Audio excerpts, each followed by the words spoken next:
test, you're going to just feel totally overwhelmed by a word problem. You're going to think to yourself, wow, if I was better at algebra, I'd be able to answer this question, but I'm not, so I can't, right?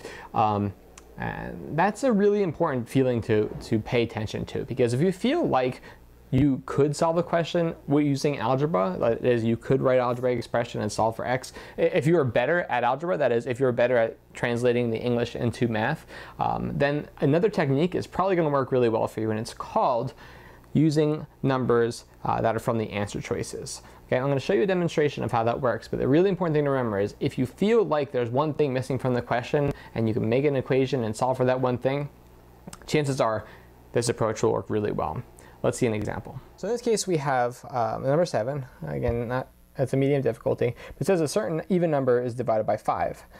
The remainder is 3. Which digit must be in the units place of this even number? Okay, so remember, units place is just another way of saying the ones place. So it's, it's the number that goes right before the decimal place, right? So it could be anything here, and then something here. That's the number they're talking about, right? So let's use the numbers in the answer choices, right? It says even number is divided by 5. So let's just say it starts with, I don't know, it doesn't matter. Let's say it starts with a 2 and then it ends with a 4, right? All right, well, that is going to be 24, and the remainder when 24 is divided by 5. So 4 times 20, the remainder is 4, right? So clearly the units digit can't be 4, right? In this case, it's not really clear whether we go bigger or smaller, so let's just pick a direction and go. Let's try 6, all right? So again, we're going to just pretend that this units digit is 6. We'll say the number is 26. 26 divided by 5, go then 5, 25 times, remainder is 1, right? Again, not the remainder we're looking for a remainder of 3, so 6 is out. Let's try 8, 28. 28 divided by 5, 5 times, 28, 25, 28, 3, remainder is 3. There we go.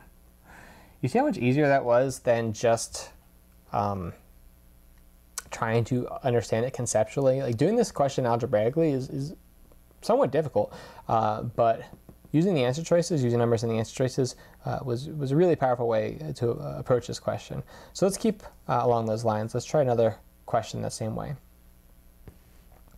It says A and B are positive integers in the inequalities above, and A is greater than B. What is the value of A, right? So again, let's look at these answer choices. They all represent possible values of A. So again, I always want to start with the middle number, you see. So let's start with 3, and we go 3 squared minus b squared is less than 6, and 3 plus b is greater than 4. Okay, so in this case, it's sort of, this seems like it's going to be okay with this, does it? A has to be greater than b. Uh-oh. This is their positive integers. All right, so that's not going to work, is it? Because actually, 2 would work. Sorry, so 2 would work, and it's greater than 4, and we have 3 squared minus 2 squared. That works too. What do you know? 3 squared is 9 minus 2 squared. 4.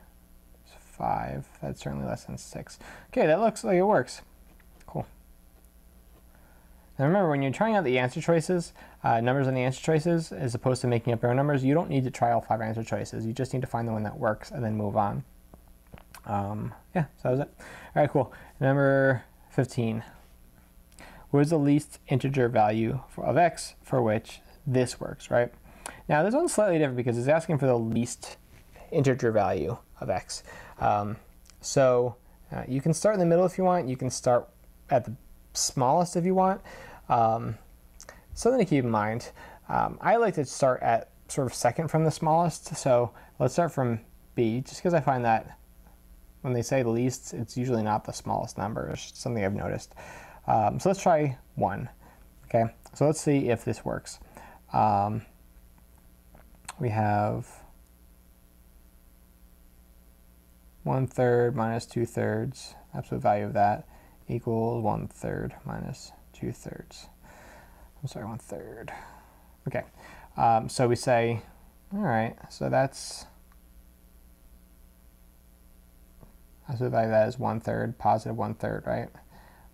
Positive 1/3, and this is negative 1/3, right?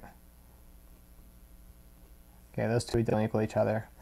All right, so knowing that 1 is not the correct answer, I really can go in either direction because I don't know whether it was too big or too small. So let's just try 0 to see what happens. So we have 0/3 minus 2/3 equals 0/3 minus 2/3, right?